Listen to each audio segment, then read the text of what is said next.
নমস্কার, Mary tips YouTube প্ল্যাটফর্মে আপনাদের সকলকে আরও একবার স্বাগত। আজকে আমরা আলোচনা করব এমন একটি বিষয় নিয়ে যেটা নিয়ে সকলেই কম বেশি আলোচনা করছি বা চিন্তিত।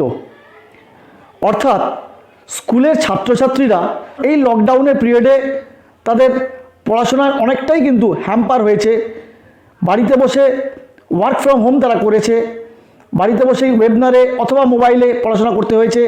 কিভাবে তাদের এগিয়ে যাওয়া উচিত, এই সব নিয়ে আজকে আমরা আলোচনা করব। আমাদের সঙ্গে রয়েছেন বিশিষ্ট councillor Saloni Priya. Namaskar, I am Mrs. Saloni Priya, a psychologist, psychotherapist working into the field of education management, student counseling, therapy and life skill coaching for the last 24 years.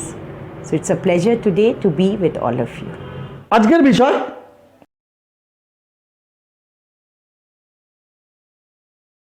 पिछले 3 महीने से आई वुड से पूजा और दिवाली के बाद से धीरे धीरे हमारे सभी शहरों में जो सामाजिक जगह थी, सामाजिक स्थल थे, पिकनिक स्पॉट था, गार्डन था, मॉल था, सब धीरे धीरे खुलने लगा और हमारे परिवार और बच्चे वहाँ पूरी सावधानी बरतते हुए जा रहे हैं और बहुत हद तक हमने इस वायरस को हरा दिया है।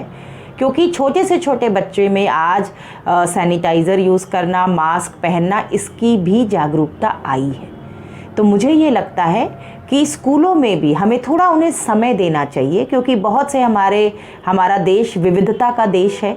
हर स्कूल के पास एक जैसी सुविधा नहीं है, हर के पास एक जैसे साधन नहीं है। तो हमें स्कूलों को 1 महीने का समय देना चाहिए। वो बड़े बच्चे जो थोड़ा ज़्यादा अपनी सेफ्टी समझते हैं, दूसरों का हित समझते हैं, उनके साथ शुरू करें और धीरे धीरे जैसे स्कूल के प्रांगण तैयार हों, हमारे पेरेंट्स भी उनके साथ कोऑपरेट करें, क्योंकि स्कूल सिर्फ बच्चों को पढ़ाता नहीं है, वो उनको जीवन के लिए तैयार करता है। तो ये जो हमारी सामाजिक संस्थाएं हैं, उनको पेरेंट्स का विश्वास, पेरेंट्स का सपोर्ट चाहिए। आई एम श्योर हमारे जितने भी टीचर्स हैं और स्कूल्स हैं, वो भी अपनी तरफ से हर कोशिश करेंगे और धीरे धीरे हम एक समानता पे आने लगेंगे। तो अगर हम खाली डर फैलाएंगे तो डर का तो इलाज और कुछ नहीं है। डर उस अंधेरे की तरह है जो आप बत्ती जलाइए तो भाग जाता है। तो हमको अब इसको फेस करना पड़ेगा। हमने बहुत अच्छे से पिछले 6 महीनों में पूरे देश में, जहाँ की विदेशों में लोगों को आश्चर्य है कि भारत में जिस तरह की हमारी जनसंख्या है, जिस तरह की डेंसिटी है जनसंख्या की, जगह की कमी है, हमने इस कोरोना को हराया है। तो फिर हमारे स्कूल भी क्यों पीछे रहेंगे। तो इस समय पेरेंट्स को भी थोड़े से इस विश्वास की ज़रूरत है और हमें फेज़ वाइज धीरे धीरे, पहले जो सीनियर बच्चे हैं, फिर मिडिल स्कूल है और फिर धीरे धीरे जूनियर स्कूल्स को भी खोलना चाहिए, जिसका मुझे लगता है 1-1.5 महीने में हमको धीरे धीरे इसकी प्रतिक्रियाएँ मिलेंगी। और मैं सभी अभिभावकों को यही सुझाव दूंगी कि हमें हमेशा, माँ बाप का कर्तव्य होता है बच्चों को जीवन के हर परिस्थिति से जूझना और उससे डील करना सिखाना। तो ये भी एक परिस्थिति है, हम सब मिलके काम करेंगे तो ज़रूर हम इस परिस्थिति से भी बाहर आएंगे और हमारे छोटे बच्चे भी बहुत अभूतपूर्व समझदारी का परिचय देंगे।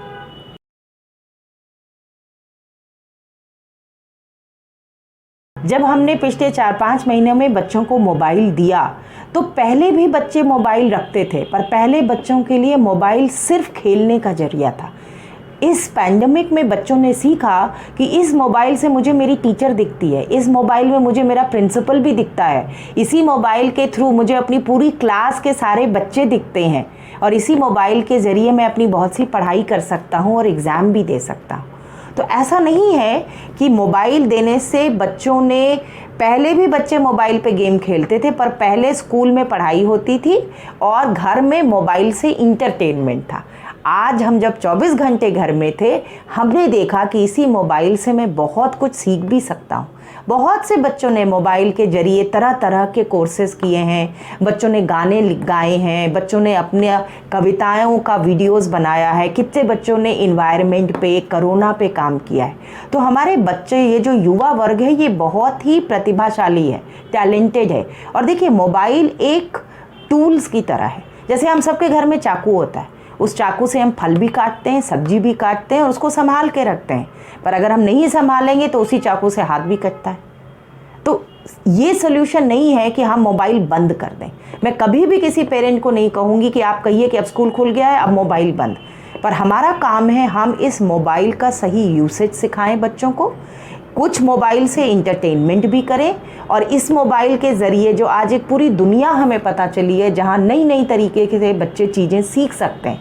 जैसे मैंने कितने बच्चों को देखा, मुझे ऐसे मैथ्स नहीं समझ में आता था, लेकिन जब मैंने मैथ्स पे कुछ वीडियो देखा तरह तरह का और मैंने उस पर कार्टून देखा कि कैसे मल्टीप्लिकेशन हो सकता है, तो मुझे बहुत समझ में आ गया और अब मुझे मैथ से डर नहीं लगता, मुझे अच्छा लगता है। तो इस मोबाइल के थ्रू जो एक पूरी एजुकेशनल दुनिया बच्चों को मिली है सर, उससे भी बच्चों को बहुत फ़ायदा हुआ है। तो मेरा मानना है कि ये बिल्कुल पेरेंट्स और टीचर्स के हाथ में है कि अब हम कैसे बच्चों का मार्ग निर्देशन करें, कैसे हम आज बच्चों को पढ़ाएं और उनको दें कि ये चीज़ तुम यूट्यूब पे देखो, तुमको पता चलेगा कि दुनिया में ऐसा रिसर्च हो रहा है। तो जो तुम फिज़िक्स में आज पढ़ रहे हो किताब में, इसी पे ऐसा रिसर्च हांगकांग में हुआ है या जापान में इसी टेक्नोलॉजी का इस्तेमाल बुलेट ट्रेन में किया जा रहा है। तो इससे हम बच्चों को कल की दुनिया में अपने से सीखने के लिए और उनकी क्यूरियोसिटी को सही डायरेक्शन देने में मोबाइल का, लैपटॉप का और आईपैड का इस्तेमाल कर पाएंगे। हमें इनको छीनने की या बंद करने की ज़रूरत नहीं है, हमें सिर्फ एक चाकू की तरह संभाल के इस्तेमाल करने की ज़रूरत है, और जब माँ बाप ये करेंगे तो बच्चे इसको अपना लेंगे।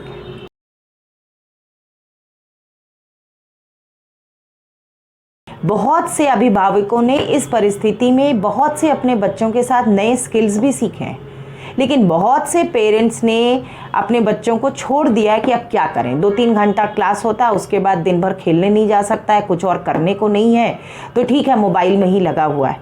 तो अब उन सारे पेरेंट्स को अपने बच्चों के भविष्य को ध्यान में रखते हुए अपनी जीवन शैली में परिवर्तन लाना पड़ेगा और वापस बच्चों को डिसिप्लिन करना पड़ेगा। जैसे हमने बच्चों को पौष्टिक खाना खाना सिखाया है, हमने अपने बच्चों को एक रूटीन सिखाया है। कितने पेरेंट्स हैं जिन्होंने बच्चों को इस समय अपनी हेल्थ के लिए जागरूक होना, एक्सरसाइज करना, योगा करना, बॉडी की इम्यूनिटी बढ़ाने में बहुत तरह का किया। तो देखिए, सभी पेरेंट्स अपने अपने बच्चों के लिए इस समय ज़रूरी है कि जिम्मेदारी लें, और हमारे पास बहुत से पेरेंट्स पिछले 3 महीने में आए हैं जहां उन्होंने खुद इस बात को महसूस किया कि जबकि मेरा बच्चा स्कूल नहीं जा रहा था, रूटीन नहीं था, हमने भी अपने बच्चे को टीवी, मोबाइल पे छोड़ दिया, उससे बहुत नुकसान हुआ है, हमको इसके लिए अपने को चेंज करना पड़ेगा। तो आप चाहे वेबिनार से हमसे जुड़ें, चाहे आप पर्सनल काउंसलिंग लेके जुड़ें, अंत में जिम्मेदारी हमें लेनी पड़ेगी। हमारे बच्चे हैं, ये जो जितने छोटे बच्चे हैं उतने ज़्यादा ये पेरेंट्स की जिम्मेदारी है कि हम उनको किस तरह का परिवेश दे रहे हैं। तो अगर हमें खुद लगता है कि कुछ कोरोना का कारण था, कुछ शायद हमने भी आलस किया और चीज़ों को छोड़ दिया, तो फिर अपनी अपनी कमर कसनी है और अपने बच्चों को वापस एक पॉजिटिव, प्रोएक्टिव, जिसको कहते हैं सकारात्मक दृष्टिकोण से उनको ट्रेन करना है। बच्चे गीली मिट्टी की तरह हैं, वो वापस ढल जाएंगे और इस नई रूटीन में आ जाएंगे। অসংখ্য ধন্যবাদ সালোনী প্রিয়া আমাদের সময় দেওয়ার জন্য।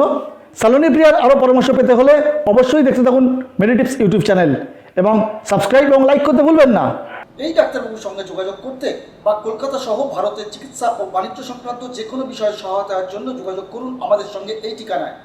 আমাদের ফোন নাম্বার +91 9330 240 762।